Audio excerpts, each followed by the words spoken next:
Shalom, jemaat Tuhan yang ada di Rock Tulungagung, Rock Sidoarjo, dan Rock Mojokerto.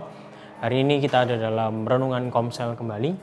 Saya percaya biarlah renungan Komsel hari ini bisa menjadi kekuatan menuntun setiap langkah kehidupan kita. Hari ini kita ingin belajar dari satu kisah Musa yang menyerahkan tongkat estafet kepada Yosua. Kita baca terlebih dahulu di Ulangan pasalnya yang ke-31 ayat 6 sampai yang ke-8. Demikian firman Tuhan. Kuatkan dan teguhkanlah hatimu. Janganlah takut dan jangan gemetar karena mereka, sebab Tuhan Allahmu, Dialah yang berjalan menyertai engkau. Ia tidak akan membiarkan engkau dan tidak akan meninggalkan engkau. Lalu Musa memanggil Yosua dan berkata kepadanya di depan seluruh orang Israel, kuatkan dan teguhkanlah hatimu, sebab engkau akan masuk bersama-sama dengan bangsa ini ke negeri yang dijanjikan Tuhan dengan sumpah dari nenek moyang mereka untuk memberikannya kepada mereka. Dan engkau akan memimpin mereka sampai mereka memilikinya. Sebab Tuhan, Dia sendiri akan berjalan di depanmu, Dia sendiri akan menyertai engkau, Dia tidak akan membiarkan engkau dan tidak akan meninggalkan engkau. Janganlah takut dan janganlah patah hati. Ulangan 31 menceritakan bagaimana Musa diberikan perintah oleh Tuhan untuk menyerahkan tongkat estafet kepemimpinannya kepada Yosua. Dan di kisah-kisah itu, dalam perjalanan bangsa Israel itu, bukanlah di saat-saat yang enak bagi Yosua untuk menerima tongkat estafet kepemimpinan. Karena di saat-saat itu, untuk meraih tanah Kanaan, Yosua dan seluruh bangsa Israel harus menghadapi peperangan. Dan bagi saya, kalau kita analogikan dalam kehidupan kita hari ini, tidak ada atau bahkan mungkin nggak ada yang mau ya pasti orang yang akan mau menerima tongkat estafet dan diberikan satu perusahaan yang memang sedang menghadapi begitu banyak masalah, mungkin juga bisa dibilang sedang mengalami kebangkrutan. Jarang sekali ada orang yang mau menerima posisi kepemimpinan di saat harus menghadapi kondisi perusahaan, pekerjaan yang memang sedang tidak baik. Tapi ini yang terjadi dengan tongkat estafet dari Musa kepada Yosua, di mana bukan satu yang lebih enak yang harus dihadapi oleh Yosua, tapi sesuatu yang juga lebih berat menurut saya, yang harus dijalani oleh Yosua dan bangsa Israel. Tapi di tengah-tengah itu, di tengah-tengah hal yang tongkat estafet diberikan itu, hal-hal yang berat yang harus dialami, tapi Tuhan memberikan sebuah janji kepada Yosua dan bahkan bangsa Israel melalui Musa itu tadi. Musa mendapatkan perintah dari Tuhan untuk menguatkan dan teguhkanlah hatimu, dan itu disampaikan kepada Yosua, disampaikan kepada seluruh bangsa Israel. Dan ini menjadi janji yang Tuhan berikan kepada bangsa Israel, bahkan kepada Yosua sendiri. Dan saya yakin itu tadi, bagi Yosua bukan satu hal yang mudah bagi dia untuk bisa menerima tongkat kepemimpinan dari Musa di saat dia harus menghadapi peperangan. Dan mungkin hari ini kita secara manusia pun menjadi hal yang sangat sulit ketika kita harus menghadapi kondisi-kondisi yang seperti ini. Tekanan semakin berat, tuntutan juga semakin berat, sementara kondisi juga semakin berat, membuat kita bagaimana kita harus tetap bertahan di tengah kondisi-kondisi yang berat. Bahkan mungkin kita harus berperang melawan kondisi-kondisi yang berat ini. Dan kita nggak tahu ke depan akan seperti apa. Apakah kita akan langsung berhasil, apakah kita akan langsung meraihnya, ataukah kita harus melewati proses-proses kegagalan itu. Dan hari ini saya ingin membahas bagaimana jika kegagalan itu adalah jalan yang tercepat untuk menuju kepada sebuah kemenangan. Kita nggak pernah tahu, Tuhan izinkan kegagalan-kegagalan yang terjadi dalam kehidupan kita, itu ternyata adalah jalan yang tercepat untuk kita bisa menjadi orang yang lebih dari pemenang. Nah, tapi untuk melewati dalam kegagalan-kegagalan itu, kita perlu tahu ada 3 hal ini yang kita perlu belajar dari kisah bagaimana Musa menyerahkan tongkat estafet kepada Yosua. Yang pertama, yang menjadi janji Tuhan kepada Yosua adalah di Ulangan 31 ayat 3. Di sana dikatakan bahwa Tuhan Allahmu, dialah yang akan menyeberang di depanmu. Dialah yang akan memusnahkan bangsa-bangsa itu dari hadapanmu, sehingga engkau dapat memiliki negeri mereka. Yosua, dialah yang akan menyeberang di depanmu seperti yang difirmankan Tuhan. Janji pertama yang Tuhan berikan kepada Yosua untuk sebelum dia bisa meraih tanah Kanaan, walaupun dia harus melewati peperangan, janji yang pertama Tuhan berikan adalah penyertaan Tuhan, itu yang pertama. Dan hari ini kita tidak boleh lepas bahwa penyertaan Tuhan itu masih terjadi dalam kehidupan kita. Penyertaan Tuhan itu yang memampukan kita masih bisa berdiri, bahkan bangkit dari setiap kegagalan yang akan kita lalui. Bahkan mungkin peperangan-peperangan yang akan kita hadapi di hari-hari ke depan. Hari ini sangat penting bagi kita untuk sadar bahwa jangan sampai sekalipun kita meninggalkan hadirat Tuhan. Saya tahu di kondisi-kondisi hari ini semakin berat.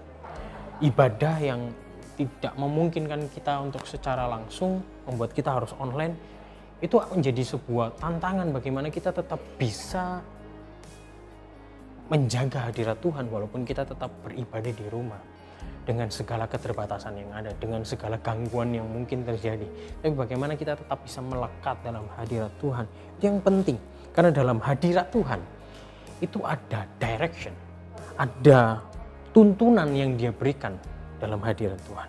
Hadirat Tuhan hari ini dia berikan kepada kita, Tuhan berikan kepada kita melalui Roh Kudus. Dan itu Roh Kudus itu yang menghibur kita, Roh Kudus itu yang menegur kita, Roh Kudus itu yang menasehati kita.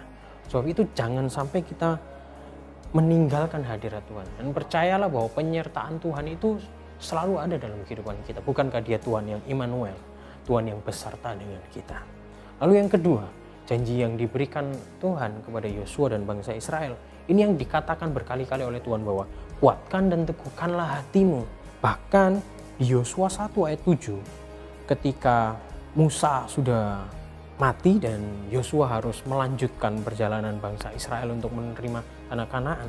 Di sana pun dikatakan sekali lagi oleh Tuhan langsung kepada Yosua, hanya kuatkan dan teguhkanlah hatimu dengan sungguh-sungguh. Bertindaklah hati-hati sesuai dengan seluruh hukum yang telah kuperintahkan kepadamu oleh hambaku Musa. Janganlah menyimpang ke kanan atau ke kiri supaya engkau beruntung kemanapun engkau pergi. Hal yang kedua yang Tuhan inginkan terjadi, yang Tuhan berikan janji kepada kita adalah bagaimana kita tetap kuat, bagaimana kita tetap teguh hati kita dalam mengiring perjalanan kita dengan Tuhan. Walaupun harus menghadapi peperangan, walaupun saya katakan tadi, harus mengalami kegagalan demi kegagalan yang mungkin gak mudah untuk kita bisa lewati. Tapi percayalah bahwa Tuhan berikan perintah kepada kita untuk tetap kuat dan tetap teguh dalam kondisi apapun. Bagi saya gini, iman itu percaya sepenuhnya kepada Tuhan. Tapi juga dikatakan iman tanpa perbuatan itu mati. Maka bagi saya sederhananya gini, action, tindakan dari iman adalah bagaimana kita bisa tetap kuat, bagaimana kita tetap bisa teguh melangkah. Sekalipun berat atau bahkan sekalipun kita belum melihat. Dan action ini yang harus kita lakukan. Apa yang dialami oleh Yosua menerima tongkat estafet bukan di masa yang mudah, tapi bagaimana dia harus melewati masa yang berat, peperangan yang sebelumnya mungkin gak dialami ketika bersama dengan Musa.